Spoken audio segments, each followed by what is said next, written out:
एक श्रीदाम नाम के भक्त हुए हैं। वो मुगल बादशाह के खजांची थे, पर बड़े दयालु थे और भगवान का निरंतर नाम जप करते रहते थे। उनसे जैसे कोई कहता मेरी बेटी का ब्याह है, तो बादशाह तो आदेश करेगा नहीं, वो चुपचाप खजाने से दे देते। आधा खजाना खाली हो गया। काजियों ने जब ये पता पाया तो बादशाह से शिकायत की और कहा तुमने अपराध किया है। बोले हाँ, अगर प्रजा से ही कर लिया जाता है और अगर उन्हीं को जरूरत पड़ गई तो उनको देने में अगर अपराध मानते तो मैंने अपराध ये किया है। तो काजियों से पूछा इनको क्या सजा मिलनी चाहिए, तो उनका फांसी की सजा मिलनी चाहिए। उनका तुम्हारी अंतिम इच्छा क्या है? उनका एक बार दर्शन करा दीजिए विट्ठल भगवान के। तो सामने गए और कहा आप राजी हो? अगर आप राजी हो तो हम राजी हैं। इधर ये विट्ठल भगवान के दर्शन करने गए, उधर विट्ठल भगवान पहुंच गए। बादशाह के आगे ऐसे रत्न फेंके और कहा देख तेरे पूरे खजाने की कीमत एक रत्न में नहीं होगी, रख ले अपने खजाने में। उनका हो कौन? उनका मैं नौकर हूँ श्रीदाम का। बोले तुम्हारा नाम क्या? बोले बिट्ठू। विट्ठल भगवान थे। और बोले तुरंत हुक्म कर कि मेरे मालिक को फांसी से मुक्त किया जाए। तुरंत घोड़े दौड़ाए और वो उधर आदेश देने लगे, इधर भगवान अंतर्ध्यान हो। अब वो रूप माधुरी, वो बोलने की कला, और उसका तो हृदय छिन गया था।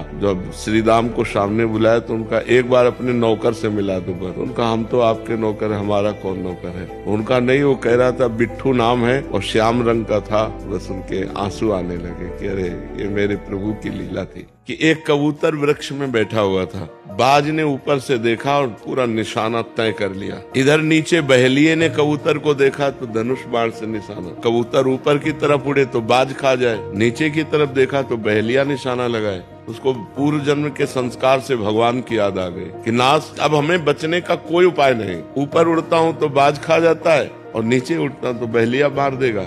ऐसे में केवल आप बचा सकते हैं। भगवान का जे ध्यान किया तो जहाँ बहेलिया खड़ा था, धनुष बाण बिल्कुल कबूतर की तरफ ताने, वहीं काला सर्प निकला, उसे डसा। जे डसा तो ऐसे हुआ, तीर छूटा तो सीधे बाज के लगा, दोनों मर गए, कबूतर निश्चित। तो भगवान बचा रहे हैं जब, तो भक्त को कभी भय नहीं होता और कभी चिंता नहीं होती। देखो सुदामा जी के 2-2 दिन 4-4 दिन खाने को नहीं था, और जब मालिक की कृपा हुई तो सुदामा पुरी बन गई। जैसे द्वारिकापुरी वैसे सुदामापुरी। तो भक्त को कभी शोक नहीं होता, कभी चिंता नहीं होती, कभी भय नहीं होता। वो भगवान की शरण में निश्चिंत, निर्भय, निशोक रहता है। अनुकूल परिस्थिति में तो सब मस्ती दिखाते हैं। जब विपत्ति हो, प्रतिकूलता हो, तिरस्कार हो, संसार में कोई साथ न दे रहा हो, तब मस्ती हो तो जानो भगवान की शरणागति की मस्ती। प्यार में देखो कितनी बड़ी ताकत है। एक लड़का और एक लड़की जब मिल नहीं पाते तो दोनों जहर खा लेते हैं। सोचो कि हम मिल नहीं पाए तो हम बिछुड़ भी नहीं सकते। एक सांसारिक प्यार इतना बलिदान कर सकता है, और एक भागवतिक प्यार, उसमें हम अपने शरीर को लेके बैठे कि हमारे शरीर में पीड़ा है, हमारा भूख, प्यास, कष्ट, मान, अपमान, ये सब सह करके तब भगवान के मार्ग में चला जाता है। इसमें डरने की कोई बात नहीं और इसमें बहादुरी कोई नहीं होती। उस प्यार में इतना दम होता है। बोले मौज है, पक्की मौज है, मस्त मौज है, संसारिक कच्ची मौज है, परिवर्तनशील है। थोड़ी देर नाच रहे, थोड़ी देर के बाद रोने लगेंगे, थोड़ी देर के बाद चिंताग्रस्त हो जाएंगे। और भगवान में ऐसी मौज होती कि मरने से सब जग डरा, मेरो मन आनंद, कब मरी हो कब भेटी हो पूरन परमानंद।